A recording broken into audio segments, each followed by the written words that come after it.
Fear, hope, and other emotions are not the only things to go hand in hand with belief.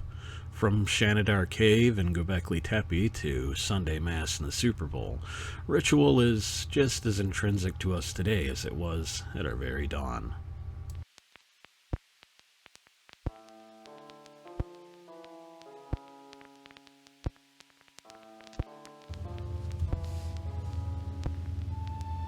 Myths and legend, history and hysteria, religion and the far reaches of the occult. These and more are the children of a common thing, belief, an intrinsic part of what makes us human. I'm your host, Liam Lykos, an independent scholar of esoterica and eccentricities, a rational skeptic, father of two, writer, and lover of life. So pull up a chair, fellow lamplighters, and let us cast the shadows back a bit as we examine what lies beneath the light of Occam's lantern. Welcome back, fellow lamplighters. In this episode of Occam's Lantern, Ritual, a brief history, some modern examples, and how you, yes, even the most ardent non-believers among you, practice ritual almost every day of your life. As a treat for the curious among you, I will even be including audio of a ritual of my own, so stay tuned for that particular bit later on. A couple of bits of information to get into before we go on. Firstly, that opening track of music you heard was Their Lost Tale by Cellar of Rats, a track from game developer Nucleosis, fantastic mystery horror game, Scratches. I recently reached out to Augustin Cordes, sorry if I'm mispronouncing that in any way, and was given his blessing to use the track, as well as Blackwood's Adventure Sonata for our closing. This may or may not be used moving forward, depending on the reception, as the game and its soundtracks have had a great influence on my writing style and interests. I've reached out to Vlad K., the creative mind behind Cellar of Rats themselves, for further collaboration, so we'll see where that goes. Now, secondly, while listening to other podcasts this week, I was made aware of the existence of a show that has a remarkably similar idea as my own. This one, a fellow skeptic and Satanist examining the paranormal and superstitions. You can check them out on most platforms, including Spotify. The Devil in the Details, hosted by Autumn Sword. And in a bit that particularly hit me, their first episode as well was on the Satanic Panic. And they started their first episode in April 2020. Still going as of August 2025 with exactly 36 episodes so far. Now, anyone who knows me knows that I greatly disdain being someone treading in the waters that someone else already occupies. And while I believe that our production and intent is different enough to coexist, and that we here at Occam's Lantern offer something of a different flavor, out of respect and an effort to differentiate, I have made the decision to expand the reach of the lantern. As such, going forward, we will be experimenting with different content formats in addition to our Illumination of Belief episodes as we have done so far. The first of these will be ventures into fictional storytelling. In fact, our very next episode, we will begin our journey into the oration of public domain works. More information on which stories exactly we will be reading at the end of today's episode. And so, with that out of our way, let us begin. I think it's safe to say that most people think they don't practice rituals, but let's take a quick look at the Webster Dictionary definition of the word. A ritual is a structured sequence of actions, words, or behaviors performed in a specific repeated order. Now, We could be shallow and pedantic, ending it there and saying that the very practice of getting out of bed is a ritual, therefore everyone starts their day with one. And while that is technically true, the scope of which we will be examining the subject will go a bit deeper than that. No, when I think about the everyday ritual of the common person, I don't rest my head at the monotony of everyday existence, but rather the ingrained superstitions and satisfying order from chaos executed by that part of our nature that begs for a dipped toe in the oasis of the unknown. The gamut of Catholic Mass and Islamic calls to prayer, all the way down to sports and gambling good luck charms. The earliest recorded history of human ritual dates to over 40,000 years ago, located in the Zagros Mountains of what is modern-day Iraq, a site known as the Shanadar Cave. During excavations in the mid-20th century, archaeologists uncovered the remains of several individuals who appeared to have been intentionally placed within the cave after death.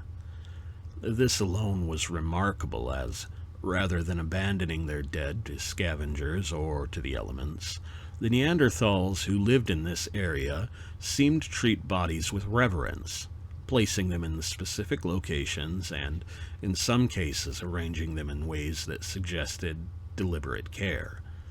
One individual, catalogued as Shanadar I, had survived years despite severe injuries that would likely have left him blind in one eye and unable to fully use an arm. His survival suggests that others in his community cared for him long after he could fully care for himself. The most popularized case in Shanadar was known as the flower burial. Pollen, discovered around one of the skeletons, led some researchers to propose that flowers had been intentionally placed with the deceased as part of a rudimentary funerary rite. And while later studies have questioned whether the pollen came from intentional human activity or something as incidental as burrowing animals, the larger significance of the site remains, showing evidence that these ancient peoples treated death as something meaningful rather than merely practical. You see, ritual begins when actions are performed not simply for survival, but for symbolic meaning and intent. And, while we cannot hope to ever know what the people of Shanadar actually believed, whether it was spiritual, mundane, or something else entirely, it is a simple hop rather than a large leap to see the impulses that remain at the heart of ritual today. Moving forward some tens of thousands of years, we find the next milestone of ritual evolution in southeast Turkey, around 9600 BCE. And if Shanadar gives us a mere glimpse into the earliest possible rituals, Gobekli Tepe shows us what ritual could become when entire communities gathered around a shared purpose. One of the oldest monumental structures ever discovered, the massive stone pillars of Gobekli Tepe were erected thousands of years before Stonehenge, and long before the construction of the Egyptian pyramids. Most fascinating is not just the age of the site, but the makeup of the peoples who built them. They were not kings ruling over vast kingdoms, nor members of a literate civilization as we know it. With no metal tools, writing systems, or methods of active agriculture, these communities organized themselves to quarry, transport, carve, and erect enormous stone pillars weighing several tons each. Many of these pillars are decorated with intricate carvings of animals, and the structure in large consisted of multiple circular enclosures that appeared to be ceremonial rather than residential. And therein lies the wonder, not in what was found, but what wasn't, as there's no signs of settlement. Absent of streets, homes, or other signs of everyday living, it appears as though Gobekli Tepe was a strictly congregational site. Some researchers surmise it to have been a religious center, while others describe it more cautiously as a ceremonial gathering place. Whatever the answer, what is set in stone, forgive the pun, was that large groups of people were gathering at the site to participate in activities that required planning, cooperation, and shared meaning. A realization leading to a radical possibility. Rather than civilization creating ritual, ritual may have, in fact, created civilization. Now, leaving historical documentation and ancient milestones for a broader brush, we jump ahead to the dawn of agriculture and civilization. A time when uncertainties became seasonal, and life and death is more intrinsically tied to reason, planning, and cyclical knowledge. Without the deeper understanding of sciences to come, humanity's reverence for nature came to an impasse with their need to control it. Rain, floods, harvests, and drought, ritual began to emerge as a response to uncontrollable outcomes. Something you will see reflected in our modern mundanity as well. Lucky socks and unwashed sports jerseys versus team performance and actual circumstance. Now, for countless generations, humans had lived as hunters and gatherers, as wanderers, and while life was undoubtedly difficult, it was also more mobile. If a region became inhospitable, they could always move on. As roots were laid and that option became less appealing, our deeper awareness of the world's rhythms came into conflict with our ability to solve problems through action alone. Humanity is remarkably good at recognizing patterns, and in that pattern recognition we began to fill in the blanks where necessary. A singular shared action or thought, before a bountiful season, became a point of importance, and as community and communication grew into structure and writ, so too did ideas of patron deities and forces of nature that could be appeased in certain ways, and whose favor or scorn could shape the future of the very peoples themselves.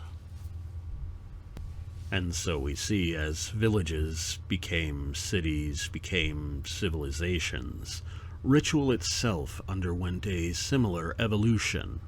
Small seasonal observances began to become cultural identity, and oral traditions transformed into recorded histories. Formalized systems of worship naturally followed. A colony of 50 or so people can get on with personal relationships alone, but a kingdom of 50,000 requires something more. Religion often became the framework by which means those traditions were set, and the questions of the unknown were answered, in a way. Wherein a ritual in and of itself is flexible, doctrine is a ritual with rules. And once a community becomes large enough, consistency becomes a commodity. Morality became less of making things work for the greater good of the pack, and more cosmic for the sake of curtailing the chaotic elements that come from much larger congregations of individuals. Social rules were no longer community preferences, but divine obligations. Now, regardless of one's personal beliefs regarding the supernatural or spiritual, it is difficult to deny the effectiveness of religion as a social technology. Shared narratives, values, calendars, and indeed rituals gave strangers reason to trust one another, and communities reason to cooperate regardless of interpersonal differences. And for much of recorded history, for better or worse, these religious structures served as framework for education, legality, historical documentation, and networks of welfare. Brief examples of this can be seen with ancient Egyptian priesthoods maintaining calendars and state rituals, and Mesopotamian temples often acting as flourishing economic centers as well. But in this safety net, we also see the barbs beginning to form, the double-edged sword of dogma. For in the same hand that grants structure and stability, there is also the rigid resistance to change and austere treatment of the other. When a society benefits from shared answers, it often struggles with competing answers, and this competition often led to some of the darkest times of human history. A subject that we covered in our first episode, and assuredly to be covered in more depth over the course of our future time around the fire. However, getting away from structures, civilization, and conflicting ideology, what drives the everyday person to their own rituals? What is the psychology at the root of our need for such an esoteric concept? Well, there's no singular answer. The truth can be found in a myriad of reasons. Research has repeatedly demonstrated that ritualized behavior can reduce stress. From athletes and performers to students and soldiers, ritualization creates an illusion of control which helps sedate anxiety, putting, in the very least, mental energy into a focus and placing an action to our thoughts helps create a buffer between us and the unknown. Another benefit touched on earlier is shared sense of tribal belonging. Sports chants, national anthems, and ceremonies, both for religious and cultural rites of passage, give us a sense of belonging and identity, something that can easily be lacking in either secluded isolation or in overcrowded social situations. Rituals can also serve as milestones and markers of change. From birthdays to funerals, graduations, everything in between, they act to grant importance and remembrance of the passage of time and whatever the celebrants find as worthy cause to come together. Nowadays, in modern society, we often disregard and push our rituals into the most mundane of spaces, like what I mentioned in our opening. Morning coffee, journaling, gym preparation, beard-growing seasons, pre-game rituals, team-building retreats. We dress them up in plain clothes and modernity, but the same energy found within can be traced to bringing offerings of grain before a shrine to the fertility deities of old. Some of you dip a toe into the more mystical aspects, such as meditations or alternative wellness, crystals and oils, chimes, and ASMR, but then there are those of us who not only recognize mankind's need for ritual, but embrace it in its entirety. And I think, for that matter, we are going to need to take a trip into the decompression chamber. Now, as we established last episode, the decompression chamber is our chance to let down our hair, undo our top button, and just shoot from the hip. So, as far as modern examples of ritual practices, as most people think of the word rituals, I mean, you've got so many to pick from as far as the Abrahamic religions are concerned, especially Eucharistic practices, you know. Here's a cracker and here's a cup of wine, but when you drink it, it's going to turn into the blood and flesh of our deity. Yeah, you don't get much more ritualistic than that. But moving on, there's also neo-pagans from Wiccans to Ausatru practicing rites that may or may not have been invented in the mid-20th century, as Gardner or Stephen Flowers, better known as Edred Thorson, came up with these practices reflective in their own thoughts of ancient pagan rituals and honorifics of the sort. There's a lot of ritual tied to magic with a K at the end, a differential for neo-pagans to separate their craft from stage magic, spelled, of course, Magic. Now, personally, I take the stance, as do most, if not all, Satanists, that there is no need to differentiate, as when it comes down to it, it's all the same thing. A series of practiced and rehearsed actions that produces the intended effect. Now, with Satanism, there are two distinct forms of magic.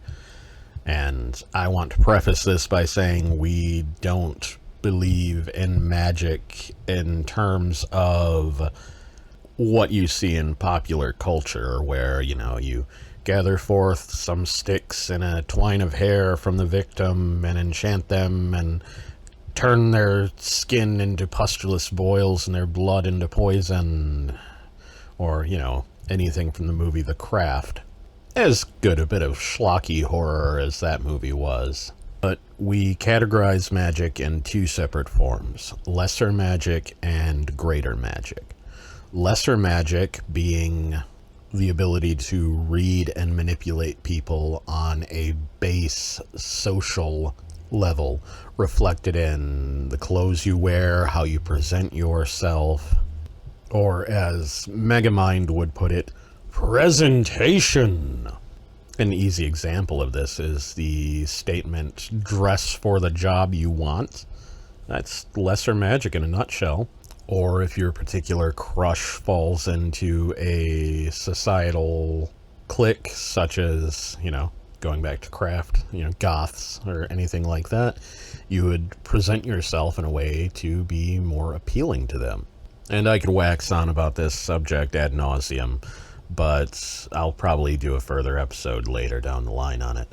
Until then, of course, the Satanic Bible and the Satanic Witch, both written by Anton Szandor LaVey, are great sources, as is the more modern Satanic Warlock, written by Dr. Robert Johnson.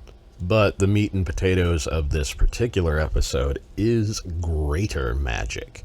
Greater magic is what we Satanists refer to our rituals as. And this is the grandiose calling out to demonic forces and cursing our enemies, or the weaving of our wills to get what we want, or to pursue the objects of our lust, or have them pursue us. And it is important to note, again, you could read more about these in other sources. I'll probably get into it later episodes as well. However, we see these great rituals and these practices, these invocations, as a form of psychodrama, as a form of shutting off our intellectual minds and exercising, with an E, not an O, the demons of our subconscious. Jungian designs play a huge part in my particular attitude of it. Ooh, that would be a great future episode as well. But through our initial decompression, through the ringing of the bells, the invocations of these names, doing these particular steps, we are letting that part of ourselves free in this imaginatory revel that doubles as a psychological tool for getting rid of these pent-up emotions, giving them somewhere to go, and manifesting into the universe our subconscious through whatever means that should or should not take. Now, while we do not actively believe in these external forces, we take great care to acknowledge when these things work through manifestations of our personal will.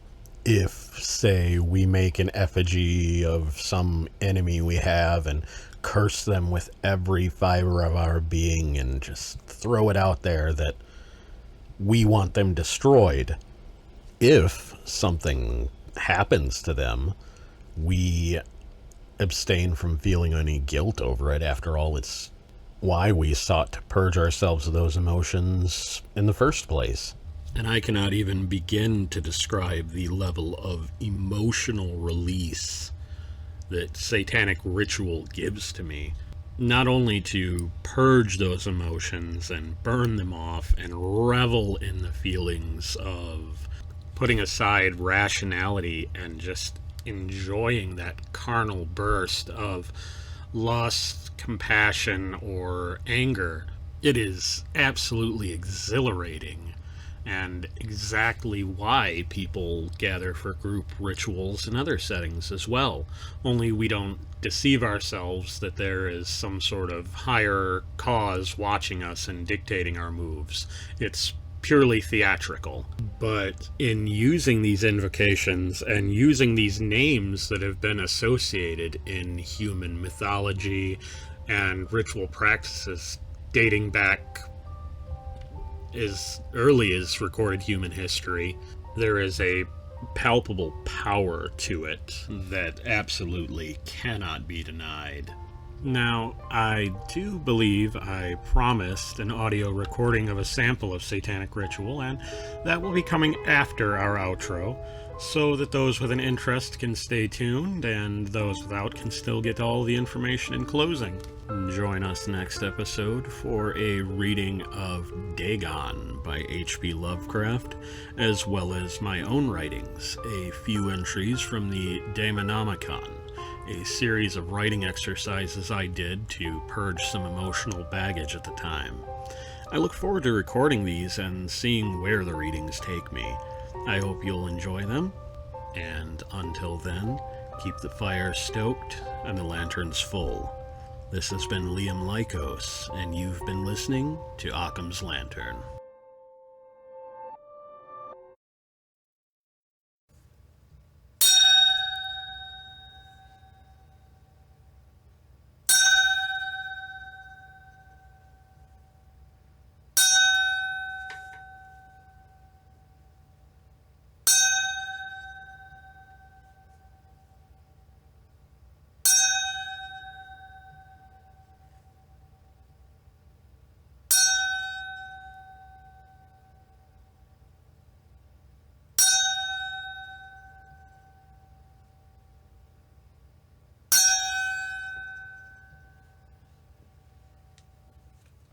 In nomine de nostre Satanis, Luciferi excelsi. In the name of Satan, ruler of the earth, king of the world, I command the forces of darkness to bestow their infernal power unto me.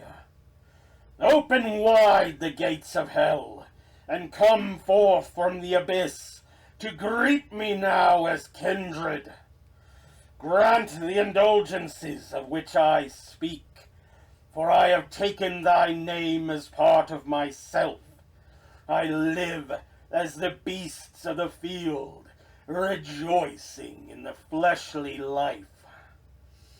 I favor the just, and curse the rotten.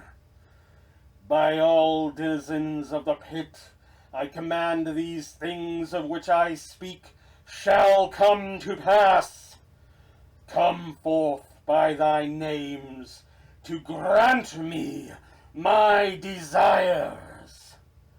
Oh, hear the names. From the south, Satan, he of whom we take our name, adversary, he who states, that which saith thou shalt is anathema to me. From the east, Lucifer, light bringer, the illuminator of dark and bringer of knowledge.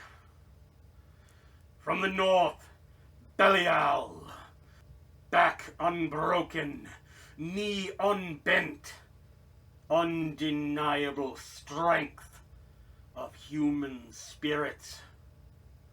And from the west, Leviathan, the serpent who enwraps the oceans of the world, connecting us all and standing as a monolith to those who would do us harm. I call thee forth tonight to empower our workings of the dark, of Occam's lantern, and the spirit of rationality, power, and wisdom. Lend me thy powers in this covenant, and curse those who would befoul our forward progress. Shimhem Farash! Hail, Satan!